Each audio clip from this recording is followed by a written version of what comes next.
Most people hear the idea that sound can influence brain activity, and immediately assume it's either obviously true or completely exaggerated. After all, sound affects how we feel all the time. Music can change your mood. A sudden noise can grab your attention instantly. Silence can feel calming or uncomfortable. So it seems reasonable to think that sound does something to the brain.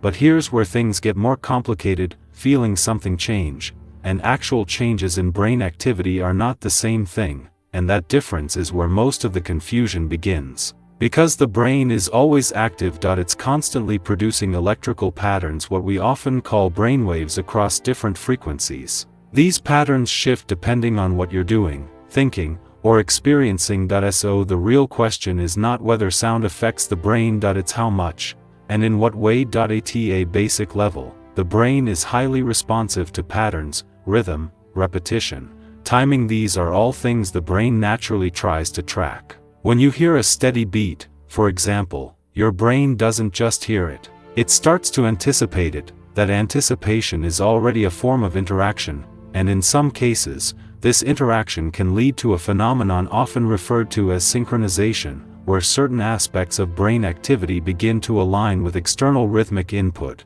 But this is where expectations tend to go too far, because alignment is not control. Just because the brain responds to a pattern doesn't mean it fully shifts into a new state because of it. The effect is usually partial, subtle, and highly dependent on context. This creates a gap between what people expect and what actually happens.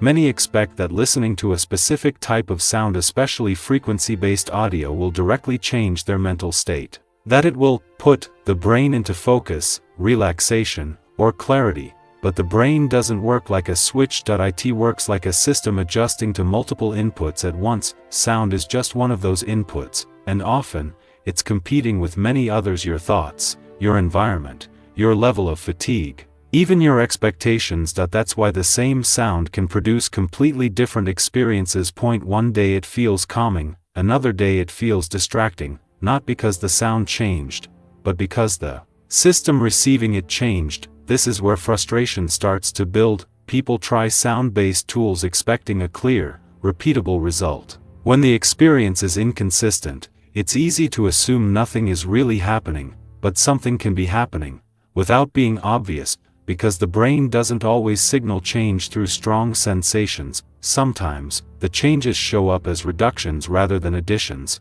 less internal noise, slightly more stable attention, fewer interruptions in thought. These are not dramatic effects, but they are meaningful if you know what to look for. There's also another layer that complicates things. Not all sound interacts with the brain in the same way. Highly complex or unpredictable audio can actually increase cognitive load. It gives the brain more to process, not less. On the other hand, simpler, more repetitive patterns tend to require less processing, which can make it easier for attention to stabilize. But even then, the outcome is not guaranteed, because the brain is not passively receiving sound, it's actively interpreting it, and that interpretation depends on internal state, which leads to a key turning point. The real issue isn't whether sound can influence brain activity. It's the assumption that this influence should be strong, direct, and consistent. Once that assumption is removed, the role of sound becomes clearer. It's not a tool that forces the brain into a specific state. It's a variable that can shape the conditions under which certain states become easier or harder to access. That distinction changes how you evaluate the experience.